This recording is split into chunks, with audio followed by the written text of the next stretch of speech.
साहब जानते हैं, लोग सफलता चाहते हैं, लेकिन सफल होने के लिए तैयारी करने की कीमत नहीं चुकाना चाहते साहब। Repeat, most people want to succeed, but very few people are willing to pay the price to prepare to succeed. सफल होना चाहते हैं साहब, लेकिन सफल होने की तैयारी करने की कीमत चुकाना नहीं चाहते साहब। आप भी चले जाइए, अगर 8 घंटे डेली अगले 4 साल के लिए आप भी प्रैक्टिस कीजिए, 10,000 घंटे, आप भी ओलंपिक में जा सकते हैं, मैं भी जा सकता हूं। सवाल यह है, क्या मैं करने के लिए तैयार हूं? मैं नहीं तैयार हूं, आप नहीं तैयार हैं। अगर आप और हम तैयार हो जाएं, हम भी मार्क स्पीक्स के साथ कंपीट कर सकते हैं। Yes, no?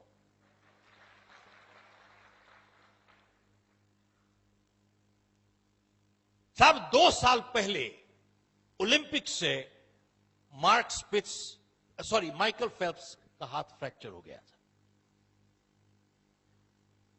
और डॉक्टर ने उसको कहा कि देखिए, अब आप पानी में नहीं जा सकते। और सवाल यह है कि अगर आपका हाथ जुड़ जाए तो क्या इसमें उतनी ताकत दोबारा से आ सकती है जैसे पहले थी? आप ओलंपिक्स में कंपीट कर रहे हो, अड़ोसी पड़ोसी के बच्चों के साथ नहीं कर रहे हो।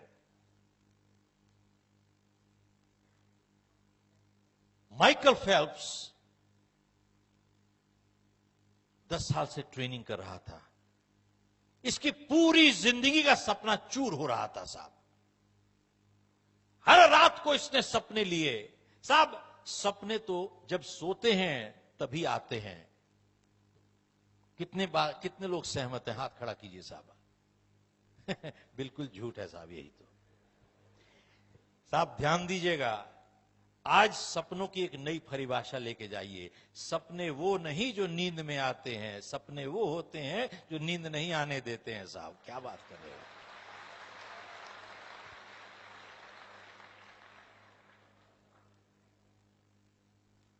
माइकल फेल्प्स ने अपनी जिंदगी का सपना देखा टूटते हुए। बोला साहब, मैं पानी में जाऊंगा, हाथ इस्तेमाल नहीं करूंगा, पांव इस्तेमाल करूंगा। साहब ट्रेनिंग करता रहा माइकल फेल्प्स। उसके बाद 2008 में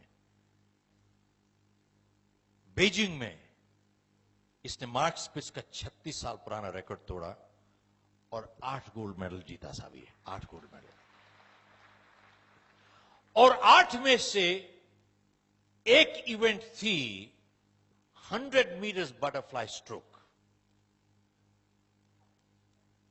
अंदाजा लगाइए कि माइकल फेल्प्स और जो दूसरे नंबर पे आया था, कितना फासला रह गया था साहब?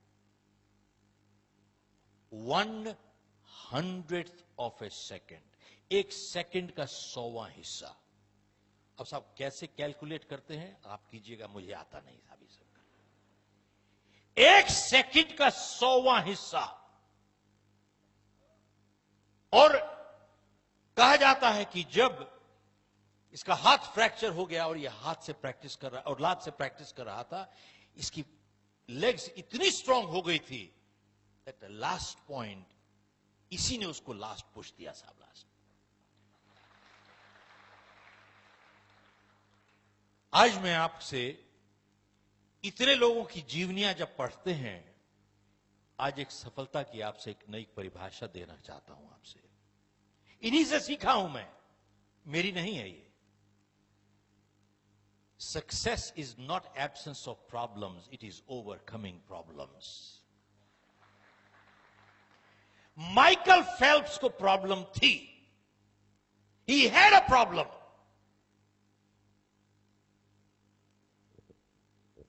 सब समस्या के ना होने को सफलता नहीं कहते, समस्या के ऊपर काबू पाने को सफलता कहते हैं। He had a problem.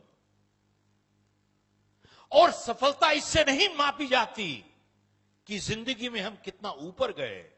सफलता इससे मापी जाती है कितनी बारी गिर के उठे, उसको सफलता कहते हैं साहब। सफलता इससे नहीं मापी जाती कि दूसरों के मुकाबले हम कैसा कर रहे हैं। सफलता उससे मापी जाती है कि हम अपनी क्षमता के हिसाब से कैसा कर रहे हैं। आप देखिए, एथलीट कभी दूसरे के साथ कंपीट नहीं करता, वो अपना ही रिकॉर्ड तोड़ता चला जाता है परमानेंटली साहब, बार बार अपना रिकॉर्ड तोड़ता चला जाएगा साहब।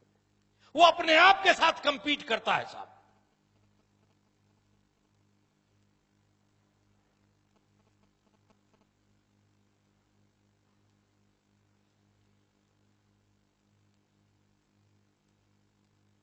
कुछ 6 महीने पुरानी बात है, सिंगापुर में मैंने अखबार पढ़ा तो उसमें लिखा था कि तकरीबन 50%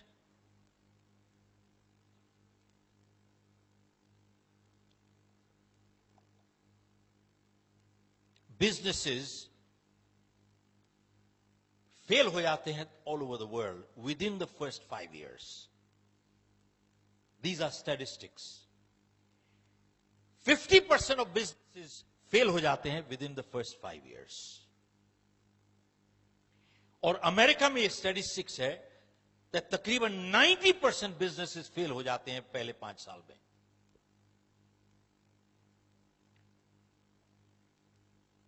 और उस आर्टिकल में लिखा था कि जिस तरीके से इंफॉर्मेशन आज स्पीड है इंफॉर्मेशन की, लोगों को मुश्किल हो गया है साहब to keep up with the pace today. हम जैसे आदमी छोड़िए जिसके अब बाल सफेद हो गए. एक आदमी मेरे को रास्ते में मिले तो मेरे को देख के कहते हैं आप कुछ पहचाने लग रहे हो भाई एयरपोर्ट पे. तो मैंने कहा शायद मेरा कॉमन फेस होगा भाई कुछ. तो मेरे को कहता है ओ आप वैसे लगते हो जिसने किताब लिखी है, वो कुछ उसका कोई रिश्ता तो नहीं है. हाँ, मैंने कहा साहब वो मेरा बेटा है. हाँ, बोले हाँ उसके बाल काले हैं साहब, किताब बाल काले. मैंने कहा साहब तो anyway, leave aside people like me who's got white hair, but even the younger generation is finding hard to keep up with technology. बहुत मुश्किल हो गया है साहब. और उस आर्टिकल में लिखा था कि स्पीड ऑफ टेक्नोलॉजी जिससे बढ़ रही है, हर क्लास जो आज ग्रेजुएट कर रही है वो पिछली क्लास से थोड़ी ज्यादा नॉलेजेबल है. रिपीट करता हूं साहब, आज हर क्लास जो ग्रेजुएट हो रही है वो पिछली क्लास से थोड़ी ज्यादा नॉलेजेबल है. ये स्पीड है टेक्नोलॉजी की. ये पॉजिटिव साइड है that they are little more knowledgeable than the previous one. The flip side is within 2 years इनकी नॉलेज भी ऑब्सोलीट हो जाएगी साहब. 2 साल के अंदर इसकी नॉलेज भी ऑब्सोलीट हो जाएगी. और उस आर्टिकल में लिखा था कि आने वाले टाइम में, साहब ध्यान दीजिएगा, आने वाले टाइम में सिर्फ वही लोग सफल हो पाएंगे जिनके पास 2 काबिलियत होंगी साहब.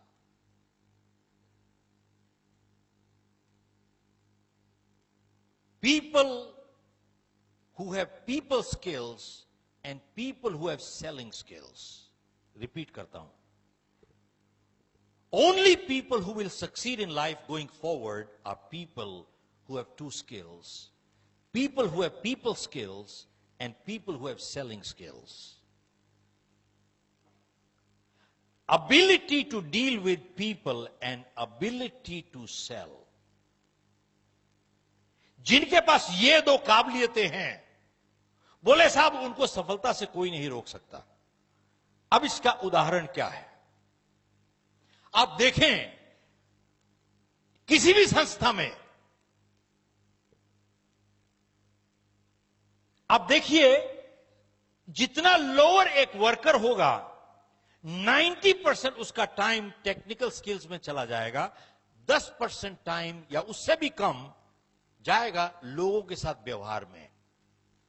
और जितने आप ऊपर चले जाते हैं, ऊपर उठते चले जाते हैं, 90% आपका टाइम जाता है लोगों के साथ व्यवहार में, less than 10% in technical skills. Yes no? 90% time.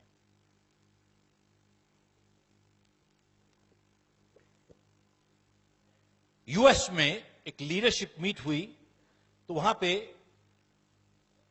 कुछ लोगों को, गिनती के लोगों को बुलाया, तो हमारे को भी बुलाया हुआ था। वहां 5 दिन की लीडरशिप समिट थी। तो वहां पे एक चीज बहुत उभर के आई कि आज की जो जनरेशन है, they are very tech savvy. सब टेक्नोलॉजी में कमाल कर देते हैं लोग। They can spend hours in front of that, what do you call it? I don't know how to call it. Thank you, monitor. हमारे टाइम में तो मॉनिटर वो डंडा लेके जो बैठते थे क्लास में, उसको मॉनिटर कहा करते थे साहब, मॉनिटर। तो साहब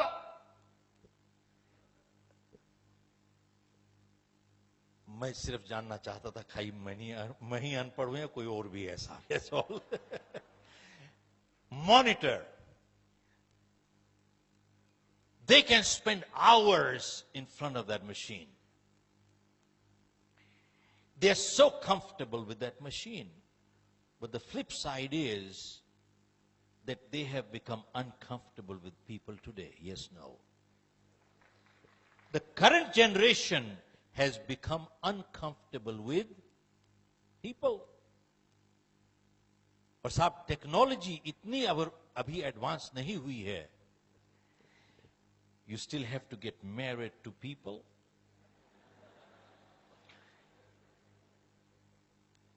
You can't have babies from computers as of now. आगे आने वाले टाइम में क्या होगा पता नहीं साहब। You have to live with people.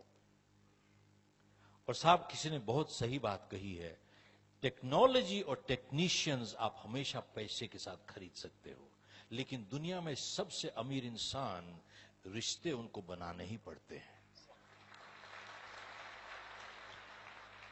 सब टेक्नोलॉजी और टेक्नीशियंस पैसे के साथ हमेशा खरीद सकते हो आप, लेकिन दुनिया में चाहे जितना अमीर इंसान हो जाए, रिश्ते उसको बनाने पड़ते हैं साहब। इसको क्रूड लैंग्वेज में कहा जाएगा कि साहब आप कुत्ता खरीद सकते हो लेकिन पूंछ नहीं हिलवा सकते साहब।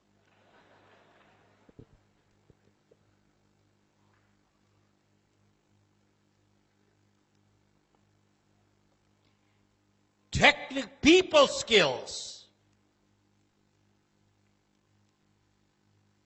they are crucial. और दूसरा is selling skills. दूसरा इज सेलिंग स्किल्स। तो साहब हमने जब किताब लॉन्च की पिछले साल, यू कैन सेल, तो प्रेस वाले आए वहां पे और बोले कि किताब का नाम है यू कैन सेल। ये किताब लगता है सेल्स प्रोफेशनल्स के लिए है। तो मैंने उनसे वापस सवाल पूछा, साहब आप बताइए मुझे कौन नहीं बेच रहा? तो मैंने इस किताब से एक डेफिनेशन निकाल के दी, definition of a sales person by Robert Louis Stevenson. इसमें डिफाइन किया है साहब, who is a sales person. Anyone, ध्यान दीजिएगा साहब, anyone who sells a product, service, or an idea